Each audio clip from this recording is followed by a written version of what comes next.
Yo, Trip lang, trip, pakinggan nyo to. bakit? Trip, Trip lang. trip lang. Halika na naramadali lang talaga. Pangako pagkatapos humihinga ka pa, dali na pare magliliwanag na kung di ka sasabay maiiwanan ka. Ang isip ay wag na gawing pang dalawa, dahil isa lang ito. Ang gusto lang naman ito ay maging masaya. Para di ka mabato ay iwasan mo ang pananatili sa isang lugar. Ibig ko sabihin ay huwag ka papasakop sa takot, wag ka papasakop. Kapag nangate, di ka matito isipin mo. Hinipan sa lahat ng karanasan mo dito sa mundo. Bilang tao, gano'n pa rin hindi nagbago. Pinakamasaya yung di pinlano. Kasi pag Di mo ka alam, di makakatapat pero exciting naman. Exciting!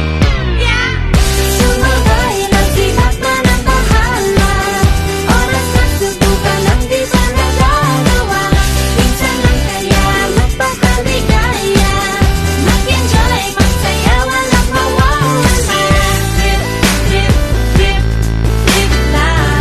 Trip, trip, trip, trip may lang. gusto kong gawin pero nangangamba na baka mga tao tawanan ka. Nais kumanta pero di mo forte. 5 piso lang naman ang karaoke. Go!